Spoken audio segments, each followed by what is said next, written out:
నమస్కారం డాక్టర్ శ్రీ అనంతకృష్ణ స్వామి గారు. నమస్కారం. ఈ వీడియోలో ఏం చెప్తున్నారు? ఇక్కడ సంకల్పాలు లక్ష్యాలు ఏవైతున్నాయో మనం పెట్టుకున్న సంకల్పాలు లక్ష్యాలు ఇవన్నీ నెరవేరాలని మనకు ఒక ఆలోచన వచ్చినప్పుడు అవి మీరు అనుకుంటే కాదు, మేము అనుకుంటే నెరవేరవు. అవి మీ అంతర్లీనమైనటువంటి సుప్త చేతనాత్మక మనసు నుంచి వెలువడినప్పుడు మాత్రమే అవి సాధ్యమవుతాయి. ఓకేనా? ఒక కోరిక పెట్టుకున్నారు, మీకు ఎప్పటి నుంచో ఒక కోరిక ఉంది, ఆ కోరిక ఉంది కానీ దాన్ని అది ఎలా చూసారంటే మీరు ఎప్పుడు కూడా చేతనత్వంగా చూసారు. అప్పుడు ఎలా ఉంటాయి కోరికల్లో కూడా 2-3 రకాలు ఉంటాయి మనకి. కోరికలు, లక్ష్యాలు, సంకల్పాలు ఇవన్నీ కంప్లీట్ డిఫరెంట్. కోరిక అంటే పక్క వాళ్ళకు ఒక కలర్ టీ ఉంది, మంచి ప్లాస్మా, మనకు కావాలి, అది కోరిక. ఓకేనా? ఇప్పుడు నేను ఏదో ఒకటి సాధించాలి నా జీవితంలో, నేనేంటనేది ప్రపంచానికి తెలియాలి, లేదా ఎవరు చేయని పని నేను ఏదో ఒకటి కొత్తతనం చేసి ప్రపంచానికి నేను తేలాలనుకున్నప్పుడు అది లక్ష్యం అవుతుంది. ఓకేనా? సంకల్పం అంటే ఏంటంటే ఒక దీక్ష. అంటే ఇప్పుడు మీరు ఒక పని అనుకున్నారు, దానికోసం మాత్రమే పని చేయడం. మనం ఇంతకుముందు కూడా ఒక సైంటిఫిక్గా మనం సైకాలజికల్ పరంగా ఒక విషయాన్ని చెప్పుకున్నాం. మనం ఒకే పని మీద పదే పదే కొన్ని సంవత్సరాల తరబడి పనిచేయడం ఒకటి, లేదా 2 ఒకే పని మీద దృష్టి పెట్టడం. సంవత్సరాల తరబడి పని చేసినా నీకు అదే రిజల్ట్ వస్తుంది. ఒకే పని మీద దృష్టి పెట్టడం వల్ల కూడా అదే రిజల్ట్ వస్తుంది. ఇక్కడ ఏమవుతుందంటే మీరు ఏది ఏంటనేది మీకు తెలియకుండా ఈ వాటిలో కన్ఫ్యూజ్ అవుతున్నారు. సంకల్పాలు వేరు, లక్ష్యాలు వేరు. లేదంటే మీరు దృష్టి పెట్టడమా, లేదంటే దాని మీద పని చేయడమా, వీటిల్లో ఏదో ఒకటి ముందు మీరు డిసైడ్ చేసుకోవాలి. అంటే ఇప్పుడు మీకు ఒక కోరిక ఉంది, లేదంటే ఒక లక్ష్యం ఉంది. లక్ష్యమా, కోరికనా, లేదా సంకల్పమా, వీటిని ముందు పర్ఫెక్ట్గా మీరు డిసైడ్ చేసుకోవాలి. అంటే మీరు వీటికి ఏదో వాట్ ఈస్ డిఫరెన్స్ పెట్టుకున్నాను నేను చెప్పాను. దీన్ని బట్టి దాన్ని డిసైడ్ చేసుకోండి. ఫస్ట్ చేసుకున్న తర్వాత ఏం చేస్తారంటే దాన్ని మననం చేయండి. ఏదైతే మీరు అనుకుంటున్నారో, కోరిక కావచ్చు, లక్ష్యం కావచ్చు, ఇంకేదైనా కావచ్చు, సంకల్పం కావచ్చు, దాన్ని మననం చేయండి. మననం అంటే ధ్యాస. ఇంతకుముందు కూడా చెప్పాను, ధ్యానం వేరు, ధ్యాస వేరు. ధ్యానం అనేది మీకు ప్రశాంతతని ఇస్తుంది తప్ప డబ్బునివ్వలేదు. డబ్బు మీద ధ్యాస మాత్రం మీకు డబ్బునిస్తుంది. అంటే ఎరుక, అది మాత్రం మీకు డబ్బునిస్తుంది. అందరూ ఏమనుకుంటారంటే ధ్యానం చేస్తే అన్నీ వచ్చేస్తాయి అనుకుంటారు. ధ్యానం చేస్తే ఏం రాదు, ప్రశాంతత వస్తుంది. దాంతోపాటు ఉన్నాయి కూడా పోతాయి. ఎందుకంటే ధ్యానం చేస్తే మనం గతంలో కూడా ఎన్నోసార్లు చెప్పుకున్నాము, ధ్యానం చేయడం వల్ల ఏమవుతుందంటే నీ మనసు స్తబ్దతం చెందుతుంది. అంటే కోరికలు లేని స్థితి ఏర్పడుతుంది. కాబట్టి ఇక ఏ కోరికలు ఉండవు కాబట్టి స్తబ్దత చెందుతుంది. దాంతో ఏమైతే ఉన్నాయి కూడా పోతాయి. దాంతో ఇది చాలామందికి తెలియదు. ప్రశాంతత వస్తుంది. ప్రశాంతతలో ఏమి ఉండదు కదా. ప్రశాంతత అంటే ఏంది? అప్పుడు శ్మశాన వైరాగ్యం కూడా వస్తుంది. శ్మశాన వైరాగ్యం అంటే శ్మశానంలో ఏముండదు కదా, ఏది వద్దనిపిస్తుంది. ఇవన్నీ ఏంటి, ఇదంతా తుచ్చమైంది, భార్య పిల్లలు కానీ, డబ్బు కానీ, ఇవన్నీ లగ్జరీస్ కానీ, ఇవన్నీ ఏం అవసరం అని అనిపిస్తుంది. అర్థమైంది? కాబట్టి మన సబ్జెక్ట్లో ఏం చేస్తామంటే ప్రతి దాంట్లో సృజనాత్మకతను మనం ఎన్నుకుంటాం. మనం సృజనాత్మకత అంటే ఒక కొత్తదనాన్ని ఎన్నుకుంటాం మనం. అంటే ఎప్పుడైనా లైఫ్లో మనం బోర్ ఫీల్ కాకుండా.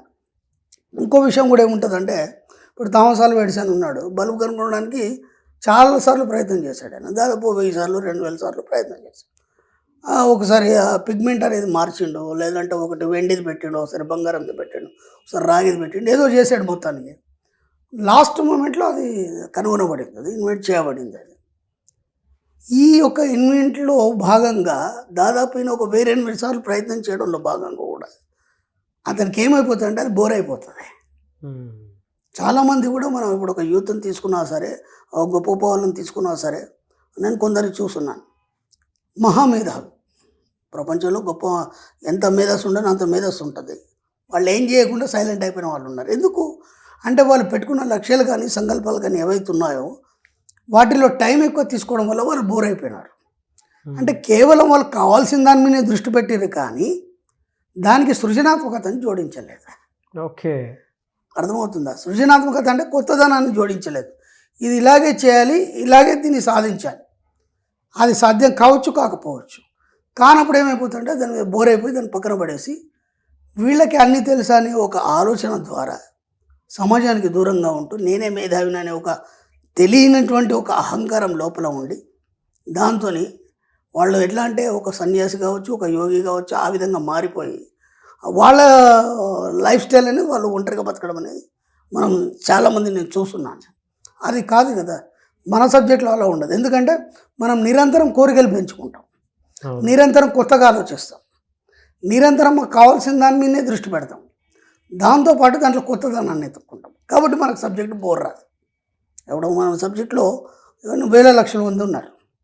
ఎక్కడ వెళ్ళినా సరే వాళ్ళ లోపల ఒక ఆనందాన్ని కానీ, లేకపోతే ఇప్పుడు మా క్లాస్లోకి వస్తారు, లేదంటే ఎప్పుడైనా కాల్స్ మాట్లాడుతుంటారు, లేదంటే ఏదైనా సందర్భం వచ్చినప్పుడు ఎక్కడైనా సందర్భం మనకు తోడవుతారు, చూస్తే ఒక హ్యాపీనెస్ ఇంతకుముందు ఉన్నటువంటి పరిస్థితులు ఇప్పుడు లేవు. వాళ్ళే చెప్తారు, మనం చెప్పడం కాదు. ఎందుకు?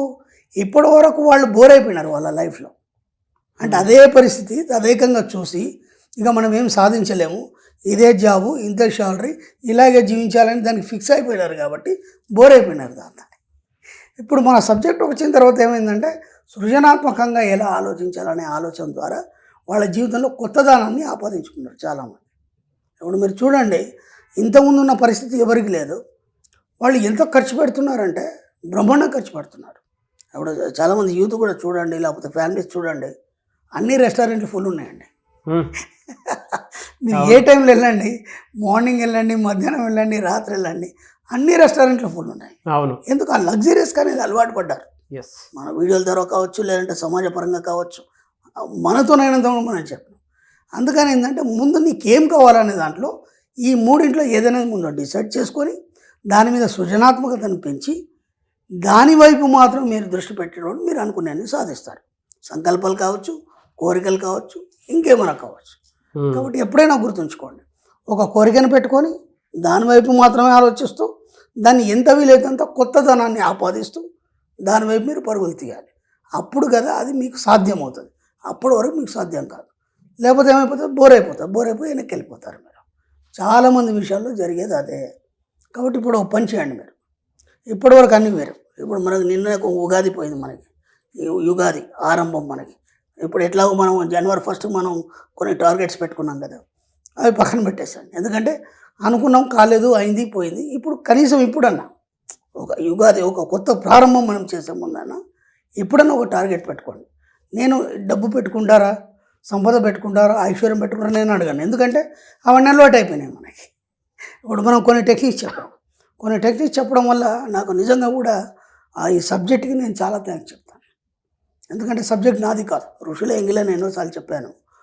ఈరోజు మీరు నమ్మండి సార్, నా సబ్జెక్ట్ ఫాలో అయ్యే వాళ్ళు ఎంతమంది అయినా సరే, వీడియోలు చూసి పరంగా లేకపోతే క్లాస్కి వచ్చిన వాళ్ళ ఇల్లు అన్నీ సమృద్ధిగా వరదిల్లుతున్నాయండి.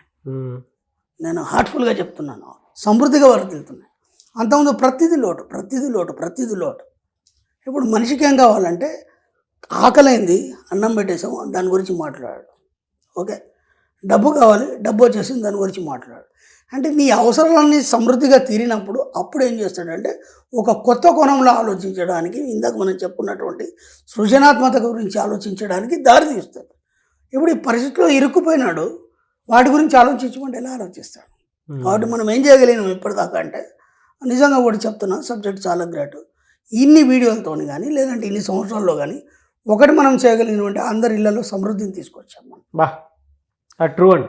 ఎస్, సమృద్ధిని తీసుకొచ్చాం. ఎందుకంటే మనం చాలా టెక్నిక్స్ చెప్పాం, అవన్నీ పాటిస్తున్నారు. ఉదయం లేవగానే డోర్ తీస్తున్న ఇంట్లోకి ఆ డబ్బు సంపద ఐశ్వర్యాన్ని నేను ఆహ్వానిస్తున్నాను. ఎంత బాగుంది. దాంట్లో పూజ లేదు, పునస్కారం లేదు, ఒక వర్డ్. మనం ఏదైతే చెప్తామో అది యూనివర్స్ తీసుకుంటాం. ఓకే, ఆ తర్వాత బయటకు ఎన్నిసార్లు వెళ్ళినా సరే ఖాళీ చేతులతో ఇంట్లోకి రావద్దు, సమృద్ధి తోడవుతుంది.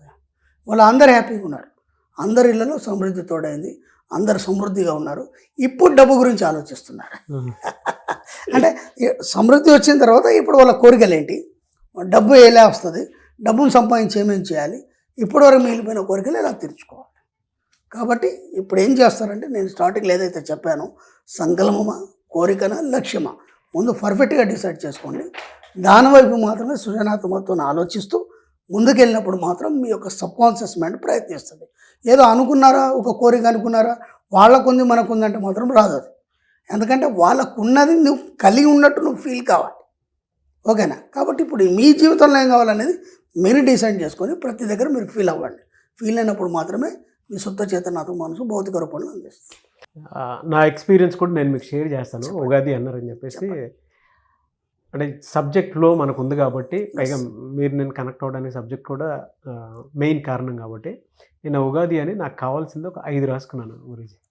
ఇదే దీంట్లోనే ఎక్సలెంట్. 5 రాసుకుంటే 3 జరిగిపోయాయి. జస్ట్ 2 డేస్లో జరిగిపోయినాయి. ఎందుకంటే సబ్జెక్ట్ కనెక్ట్ అయ్యి ఎప్పుడైతే విషయంతో మనం కనెక్ట్ అవుతామో మనం చేయం పని, అది డిజైన్ చేసి రెడీ పెట్టేస్తాం. మనం ఏం చేయాలంటే, నేను విశ్వం మీ సేవకుడు అన్నాం, మీ సేవకుడికి ఏం చేయాలి, మనం ఆర్డర్ చేయాలి, పని అంతా వాడే చేస్తాడు. అదే అంటే పర్ఫెక్ట్గా మనకి ఏం కావాలనేది ఇవ్వాల్సినటువంటి అవసరం అవుతుంది. నేను రాసుకున్నాను నాకు ఇలా కావాలి అని, నిన్న ఉగాది కదా, ఎస్. సో మనకి ఇది కావాలి అనుకున్నప్పుడు సాయంత్రం లోపు ఇది అయితే చాలు అనుకున్నాను. నేను ఒక 5 రాశాను, 3 ఈవినింగ్ లోపు అయిపోయాయి. నాకు కూడా ఒక రీసెంట్లీ చిన్న ఎగ్జాంపుల్ ఏంటంటే, అంటే నేనైనా సరే అదే సబ్జెక్ట్ ఫాలో అవ్వాలి కదా. ఒక వర్క్ ఉంది, అది చాలా ఈజీగా చాలా క్రిటికల్, అది జస్ట్ అనుకున్నాను రేపు వెళ్ళగానే 5 నిమిషాలు వితిన్ 5 minutes అయిపోవాలనుకున్నాను. మార్నింగ్ అనుకోకుండా కార్ వెళ్తుంది, అక్కడ వెళ్ళిపోదాం పద ఒక్కసారి కార్ ఎట్టి తిప్పన్నాను. మీరు నమ్మండి, అంత పెద్ద ప్రెమిసెస్లో ఒక్క మనిషి లేడు, నాకు కావాల్సిన ఆపరేటర్ మాత్రం ఉన్నాడు సిస్టమ్ మీద. జస్ట్ వెళ్ళాను, ఇది అని చెప్పాను, సార్ ఇలా చేయండి 5 నిమిషాల పని అయిపోతున్నాడు. కరెక్ట్ టైం చూసాను, 5 minutesలో బయటకు వచ్చేసి. ఫ్యాంటాస్టిక్. నేను అదే ఎక్స్పీరియన్స్. మీకు కావాల్సిన కోరికలు కానీ, మీకు కావాల్సిన పనులు కానీ, మీకు ఏదైనా అనుమానం ఉంది ఇది ఎలా అవుతుంది, లేకపోతే సమస్య పరిష్కారం కానీ, నిద్రలోకి జారే ముందు చెప్పండి, అది రెడీ చేస్తుందని చెప్పాను. ఎనీవేస్ థ్యాంక్ యూ అండి, thank you so much doctor Shiyacheri Anantakrishna Swami garu. Thank you అండి.